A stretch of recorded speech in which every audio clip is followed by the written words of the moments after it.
Hello friend. आप लोग का फिर से स्वागत है मेरे यूट्यूब चैनल में। आज हम लोग प्रकाश के परिवर्तन का भाग 4 पढ़ेंगे। तो चलिए शुरू करते हैं। आज हम लोग पढ़ेंगे कि अवतल दर्पण द्वारा जब विभिन्न स्थितियों पर वस्तुओं को रखा जाता है तो उसका प्रतिबिंब कहाँ पर बनती है, उसका आकार कैसा होता है तथा प्रतिबिंब की प्रकृति कैसे होते हैं। तो चलिए देखते हैं।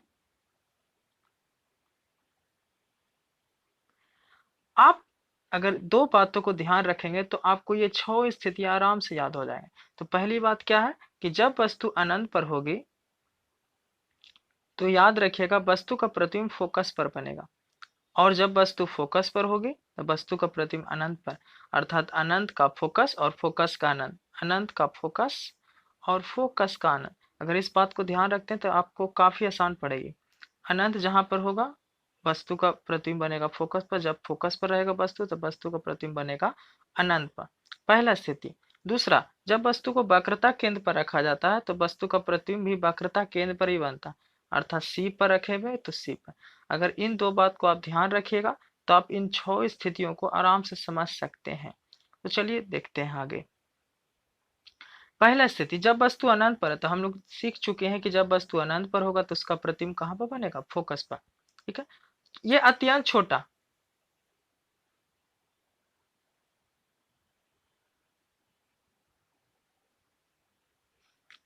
पहला स्थिति देखते हैं, जब वस्तु अनंत पर होगी तो वस्तु का प्रतिबिंब फोकस पर, क्योंकि हम लोग जानते हैं कि अनंत पर रखेगा वस्तु तो वस्तु का प्रतिबिंब कहाँ पर बनेगा, फोकस पर। प्रतिबिंब का आकार कैसा बनेगा, तो अत्यंत छोटा। चूंकि वस्तु काफी दूर स्थित है इसलिए वस्तु का प्रतिबिंब का जो आकार होगा बहुत ही छोटा बनेगा, अत्यंत छोटा। ठीक है। और प्रतिबिंब की प्रकृति याद करना काफी आसान है। सभी में देखिएगा 5 स्थितियों में वास्तविक एवं उल्टा, वास्तविक एवं उल्टा, वास्तविक एवं उल्टा, वास्तविक एवं उल्टा, वास्तविक एवं उल्टा। एक की स्थिति लास्ट वाला है। जब वस्तु को ध्रुव तथा फोकस के बीच रखेंगे तो वस्तु का प्रतिबिंब जो प्रतिबिंब की जो प्रकृति होगा वो काल्पनिक एवं सीधा। बाकी पांचों में आपका वास्तविक एवं उल्टा ही होगा। तो आपको प्रतिबिंब की प्रकृति आसानी से याद है, क्योंकि आप सिर्फ याद रखिएगा कि जब वस्तु फोकस तथा ध्रुव के बीच हो तो प्रतिबिंब का जो प्रकृति होता है वो काल्पनिक एवं सीधा होता है। बाकी सब में तो हम लोग जानते हैं कि वास्तविक एवं क्या होता है, उल्टा। तो इसको इस प्रकार याद कर सकते हैं। तो फिर से रिवाइज करते, जब वस्तु अनंत पर हो तो वस्तु का प्रतिबिंब बनेगा फोकस पर, चूंकि काफी दूर है इसलिए वस्तु का आकार, प्रतिबिंब का आकार काफी छोटा बनेगा। और प्रतिबिंब का जो प्रकृति होगा वास्तविक एवं क्या होगा, उल्टा होगा। जब वस्तु सी के परे होगा, अर्थात सी से दूर, सी से दूर कहने का मतलब जब वस्तु अनंत तथा किसके बीच हो, सी के बीच, तो हम लोग जानते हैं कि अनंत किस में बदल जाएगा, तो फोकस में बदल जाएगा। ठीक है। और सी जानते हैं सी किस में बदलेगा, तो सी सी में ही बदलेगा। अर्थात वस्तु का किसके किसके बीच बनेगा, तो फोकस तथा सी के बीच। देखिए यहाँ पर लिखा हुआ है वस्तु कहाँ बनेगा, फोकस तथा सी के बीच। ठीक है। और वस्तु का आकार कैसा होगा, छोटा होगा।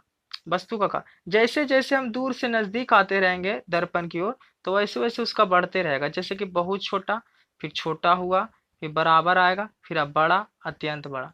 काफी आसान कंसेप्ट है, याद कर सकते हैं। जब सी पर हो तो हम लोग जानते हैं जब वस्तु सी पर है तो वस्तु का प्रतिबिंब भी क्या बने, कहाँ पर बनेगा, तो सी पर बनेगा। चूंकि दोनों बराबर बढ़ रहा है इसलिए प्रतिबिंब का जो आकार भी होगा वो क्या होगा, समान साइज का। अर्थात प्रतिबिंब का आकार वस्तु के आकार के क्या होगा, बराबर होगा। ध्यान रखिएगा, प्रतिबिंब का आकार वस्तु के आकार के क्या होगा, बराबर। प्रतिबिंब की प्रकृति तो आसानी से समझ सकते हैं क्योंकि वास्तविक हम क्या बनता है, उल्टा बनता है। ठीक है। जब वस्तु सी तथा एफ के बीच हो, इसको अच्छा से समझते हैं। जब वस्तु सी तथा किसके बीच हो, एफ के बीच, तो हम लोग जानते हैं कि सी का प्रतिबिंब कहाँ पर बनेगा, सी पर। और एफ का प्रतिबिंब कहाँ पर बनेगा, अनंत पर। एफ का प्रतिबिंब कहाँ बनेगा, सी पर, अर्थात वस्तु का प्रतिबिंब कहाँ का बनेगा, सी तथा अनंत के बीच, सी तथा अनंत के बीच। तो यहाँ पर देख लीजिए प्रतिबिंब कहाँ पर बन रहा है, सी के परे, मतलब सी तथा अनंत के बीच।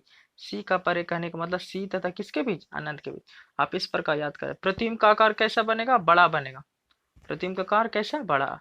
और प्रतिबिंब की प्रकृति कैसा बनेगा, तो वास्तविक तथा उल्टा। चलिए आगे देखते हैं। जब वस्तु फोकस होती है, आसान है, फोकस का कहाँ बनेगा, अनंत पर बनेगा। प्रतिबिंब का आकार कैसा बनेगा, तो अत्यंत बड़ा, बहुत बड़ा। चूंकि वस्तु काफी नजदीक आ गया दर्पण से, और चूंकि ये फोकस पर रखे हुए वस्तु तो इसलिए वस्तु का जो आकार होगा, प्रतिबिंब का आकार, माफ कीजिएगा, प्रतिबिंब का आकार काफी ही क्या बनेगा, बड़ा बनेगा। और प्रतिबिंब की प्रकृति जानते हैं, वास्तविक तथा क्या बनेगा, उल्टा। जब वस्तु ध्रुव तथा फोकस के बीच हो, ध्रुव तथा फोकस, सिर्फ आपको यही बात याद करना है जो बिना ट्रिक के है। तो ध्रुव तथा फोकस के पी मतलब पोल होता है, पोल मतलब ध्रुव। तो प्रतिबिंब की जो स्थिति होगा वो दर्पण के पीछे बनेगा, ध्यान रखना है। और जो प्रतिबिंब का आकार बनेगा वो बड़ा बनेगा। प्रतिबिंब का आकार कैसे बनेगा? बड़ा। और एक ही ये भी याद करना है कि काल्पनिक और सीधा इस प्रकार कहा जाए तो सिर्फ आप इसको अच्छा से इस प्रकार कहा जाए तो आप इससे अच्छा से याद कर सकते हैं और याद याद कीजिएगा। बाकी सब आप ट्रिक्स को समझ के अगर ध्यान दिए होंगे तो आप याद कर समझ में आ गया होगा। ठीक है, आपको सिर्फ ये याद रखना, जब वस्तु फोकस पर हो तो अनंत पर बनेगा, और जब वस्तु अनंत पर हो तो कहाँ पर बनेगा? फोकस पर। ठीक है, जब वक्ता के सी पर हो तो वस्तु का प्रतिबिंब कहाँ पर बनेगा? सी पर। तो इस बातों को ध्यान रखेंगे तो आप आसानी से इसको समझ सकते हैं। चलिए आगे चलते हैं। ये आरेख देख बताया गया है कि वस्तु जब अनंत पर होगा तो वस्तु, तो जानते हैं हम लोग जब वस्तु अनंत पर हो तो वस्तु का प्रतिबिंब कहाँ बनता है? फोकस पर। तो पहले तीन बातों पर याद करवा देते हैं कि क्या क्या। तो वो तीन बात क्या है? तो पहला बात क्या है कि यदि कोई प्रधान अक्ष, ये आपका प्रधान अक्ष है, तो प्रधान अक्ष के समांतर आती हुई किरण दर्पण में परिवर्तन के बाद जिस बिंदु पर मिलता है उसको बोलते हैं फोकस। ठीक है, फिर से समझते हैं। प्रधान अक्ष के समांतर आती हुई किरण दर्पण में परिवर्तन के बाद जब भी मिलेगा तो किस बिंदु पर मिलेगा? फोकस पर। पहला बात। दूसरा बात समझिएगा कि यदि कोई बस किरण यदि कोई किरण फोकस से होकर जाती है, ये मान लीजिए फोकस है आपका, तो यदि कोई किरण फोकस से होकर जाती है तो वो दर्पण से टकराने के बाद प्रधान अक्ष के समांतर हो जाएगा। ये जो आपका प्रधान अक्ष है वो इसके क्या हो जाएगा? समांतर। दो बात। तीसरी बात, यदि कोई वस्तु, माफ कीजिएगा, यदि कोई प्रकाश की किरण वक्रता केंद्र से होकर जाती है, तो वक्र केंद्र से जाएगी तो वो दर्पण के टकराने के बाद उसी वक्रता केंद्र से ही गुजर जाएगी, मतलब जिस रास्ते से आती है उसी रास्ते से चल जाएगी। ठीक है, तीन स्थिति, जब वस्तु फोकस पर हो तो प्रधान, जब वस्तु प्रधान, तीन स्थिति है, जब प्रकाश की किरण प्रधान अक्ष के समांतर होगी तो वो फोकस पर आकर मिलेगी। जब जब प्रकाश की किरणें फोकस से होकर जाती है तो दर्पण में परिवर्तन के बाद प्रधान अक्ष के समांतर हो जाएगी। और तीसरी स्थिति, जब प्रकाश की किरणें वक्रता केंद्र से होकर गुजरती है तो वो दर्पण में टकराने के बाद या परिवर्तन के बाद वक्रता केंद्र से ही होकर गुजरती है। तब अगर ये तीन बातों को आप ध्यान रखते हैं तो सभी को आसानी से समझ सकते हैं। तो पहला स्थिति, जब वस्तु कहाँ पर हो? अनंत पर। ठीक है, तो अनंत पर देखिए यहाँ पर वस्तु ए और बी वस्तु है आपका, कहीं पर देखिएगा चूंकि ये समांतर है तो कहीं भी टच नहीं करे, इसका मतलब हमें पता नहीं कि वस्तु कहाँ से आ रहा है, तो अर्थात ये वस्तु कहाँ पर है? अनंत पर है। तो यहाँ पर देखिएगा पहला किरण, ये ऊपर वाला किरण प्रधान अक्ष के समांतर है, दर्पण से टकराने के बाद मिलेगा कहाँ पर? फोकस पर। नीचे वाला भी किरण देखिए प्रधान अक्ष के समांतर आती है किरण, दर्पण में परिवर्तन में कहाँ पर मिलेगा? फोकस पर। तो दोनों किरण कहाँ पर मिल गए? फोकस पर। तो हम लोग जानते हैं प्रतिबिंब कहाँ पर बनता है? जब परावर्तित किरण, दो परावर्तित किरण जिस बिंदु पर मिलता है उसी बिंदु पर प्रतिबिंब का निर्माण होता है। तो यहाँ पर ध्यान दीजिएगा कि दो दो परावर्तित किरण किस बिंदु पर मिल रहा है? फोकस पर। इस प्रकार हम कह सकते हैं कि जब वस्तु अनंत पर होती है तो वस्तु का प्रतिबिंब कहाँ पर बनेगा? फोकस पर बनेगा। ठीक है, तो काफी आसान सा कंसेप्ट है, इसको अच्छा समझ सकते हैं। नेक्स्ट चलते हैं। जब वस्तु सी के परे, सी का परे मतलब सी तथा अनंत के बीच, सी तथा किसके बीच? अनंत के बीच। तो हम लोग जानते हैं कि सी का हो जाएगा सी और अनंत का हो जाएगा फोकस, अर्थात प्रतिबिंब कहाँ पर बनेगा? तो सी तथा फोकस के, अर्थात प्रतिबिंब कहाँ पर बनेगा? सी तथा फोकस के बीच बनेगा। जब वस्तु सी से परे, सी से अधिक हो तो प्रतिबिंब बनेगा सी तथा एफ के बीच बनेगा। तो चलिए देखते हैं कैसे होगा। तो पहला किरण ए भी आपका वस्तु है, यहाँ पर देख लीजिएगा ए भी आपका वस्तु है। तो देखते हैं कैसे होता।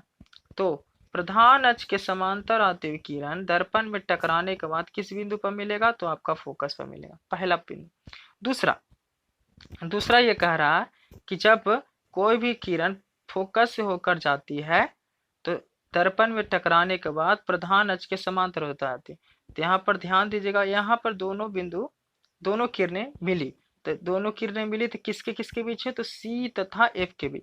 हम लोग जान गए कि सी तथा अनंत के बीच, सी और अनंत के बीच अगर कोई वस्तु रखा गया तो सी का सी और अनंत का फोकस, अर्थात वस्तु का प्रतिबिंब सी तथा किसके बीच बनेगा? फोकस। तो यहाँ पर ध्यान दीजिएगा सी तथा किसके बीच बना? फोकस पर। ठीक है, चलते हैं नेक्स्ट पेज की ओर। चलिए आगे देखते हैं। जब वस्तु सी पर हो, तो यहाँ पर ध्यान दीजिएगा, जब वस्तु सी पर, ये मान लेते हैं अवतल दर्पण है कोई, ये आपका सी ले लेते हैं, ये आपका एफ हो गया। तो हम लोग जानते हैं जब वस्तु सी पर हो, वक्रता केंद्र पर हो, तो प्रधान अक्ष के समांतर आती हुई किरण दर्पण से टकराने के बाद किस बिंदु पर मिलेगा? फोकस पर मिलेगा। ठीक है।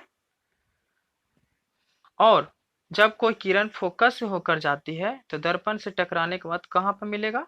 तो आपका मिलेगा प्रधान अक्ष के समांतर हो जाएगा। तो यहाँ पर देखिए कहाँ पर कट किया, तो वक्रता केंद्र के सामने। तो यहाँ पर कह सकते हैं कि दो किरण जहां पर मिलता है प्रतिबिंब बनता, अर्थात जब वस्तु वक्रता केंद्र पर हो तो वस्तु का प्रतिबिंब भी कहाँ पर बनता है? वक्रता केंद्र पर बनता। ठीक है। अगला चलते हैं, जब वस्तु सी तथा एफ के बीच हो, जब वस्तु कहां पर हो? सी तथा एफ के बीच। तो देखते हैं, फिगर से समझते हैं। ये सी ले लीजिए, ये आपका एफ ले लेते हैं। तो जब वस्तु सी तथा प्रधान अक्ष के समांतर आती हुई किरण दर्पण में टकराने के बाद किस बिंदु पर मिलेगी? फोकस पर मिलेगी। ठीक है। और फिर दूसरा, जब कोई किरण फोकस से होकर जाती है तो प्रधान अक्ष के समांतर हो जाती है। तो कहां पर टकराया? तो सी के बाद, सी के बाद यहाँ पर देख रहे हैं सी के बाद प्रतिबिंब बन रहा है ना। तो इसी प्रकार हम सिंपल सिंपल बातों को ध्यान रखकर इसको आसानी से समझ सकते हैं। ठीक है, इस फिगर में अच्छा से दिया हुआ है। अगला देखिएगा, अगर कोई वस्तु फोकस पर हो तो, ठीक है, ये कोई दे ले, अवतल दर्पण ले लेते हैं एक, ये आपका एफ हो गया, ये आपका सी हो गया। तो जब वस्तु फोकस पर हो तो प्रधान अक्ष के समांतर आती हुई किरण दर्पण में टकराने के बाद किस बिंदु पर मिलेगा? फोकस पर। दूसरा, और दूसरा याद है हम लोग पढ़े थे कि जब वक्रता केंद्र पर कोई किरण, वक्रता कोई भी किरण वक्रता केंद्र से होकर गुजरता है तो दर्पण में टकराने के बाद उसी से होकर, मतलब पहले जाएगा फिर उसी रास्ते वापस आ जाएगा। ठीक है। तो यहाँ पर देख रहे हैं जब वस्तु फोकस पर है तो वस्तु का प्रतिबिंब कहाँ पर बना? अनंत पर। अनंत पर कहने मतलब देखिए ये दोनों जो समांतर रेखा कहीं पर नहीं मिलेगी, अर्थात ये वस्तु का प्रतिबिंब कहाँ पर बनेगा? अनंत पर, अनंत पर बनेगा। तो इन पांचों को आप लोग अच्छा समझ गए हैं। आगे समझने के लिए पार्ट 5 देखिए। तो मिलते हैं पार्ट 5 में हम लोग।